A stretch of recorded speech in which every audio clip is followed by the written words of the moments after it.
Pensemos por un momento. Eres la reina más poderosa del Mediterráneo, la heredera de una dinastía de 300 años. Y de repente, desde tu palacio, lo único que ves es puro caos. Soldados romanos están saqueando tu ciudad, Alejandría. Así, justo así, empiezan los últimos y agónicos momentos de Cleopatra.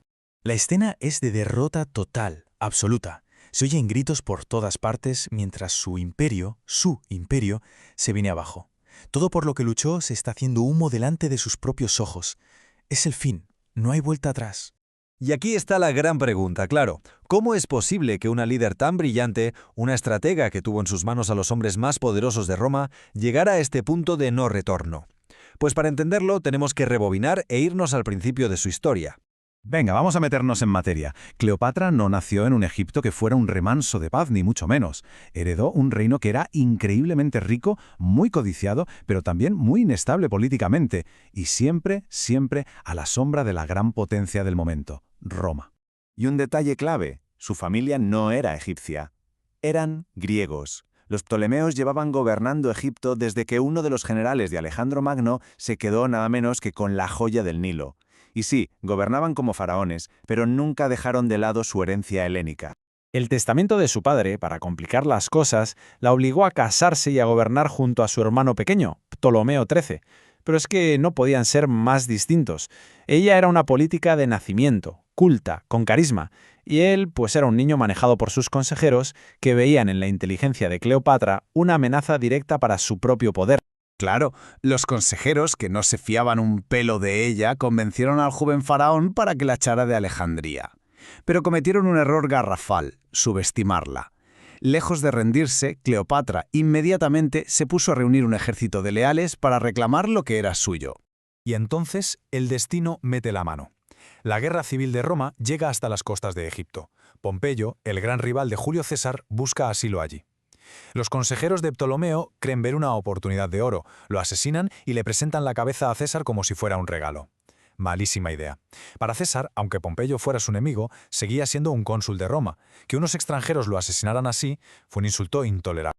Y aquí, justo aquí, es donde Cleopatra demuestra que es una genio. Sabe que esta es su única oportunidad. La leyenda, que es famosísima, cuenta que se hizo enrollar en una alfombra para que la colaran en el palacio y plantarse delante de César.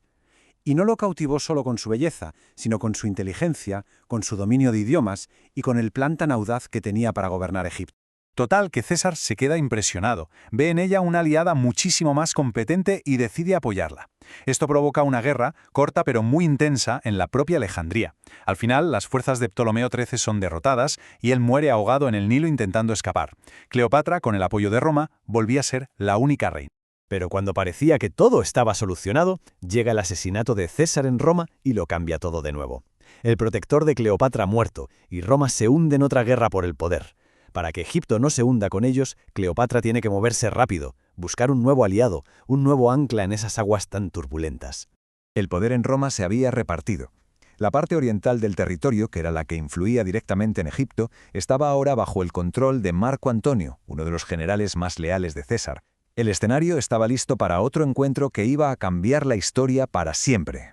Y menudo encuentro. Antonio la había llamado a Tarso para que rindiera cuentas por unas acusaciones, pero ella, en lugar de presentarse como una acusada, montó un espectáculo deslumbrante. Llegó en una barcaza dorada, vestida como la diosa del amor. Cautivó a Antonio desde el minuto 1, y no solo por la puesta en escena, sino por su ingenio y su visión política.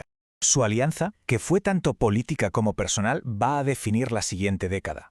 Empezó con ese encuentro espectacular, pero pronto se iba a enfrentar a pruebas de fuego, un desastre militar de Antonio en Partia, el polémico reparto de territorios romanos entre sus hijos y, por supuesto, la confrontación inevitable que iba a sellar su destino.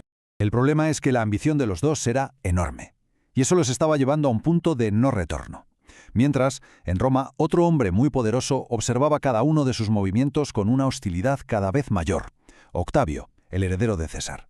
El choque de trenes era solo cuestión de tiempo. 30.000. Esa es la cifra del desastre. El prestigio de Antonio sufrió un golpe brutal durante su campaña contra los partos. Perdió casi un tercio de su ejército. Se decía que sus prisas por volver con Cleopatra le hicieron cometer errores tácticos garrafales. Y claro, en Roma su reputación empezó a caer en picado.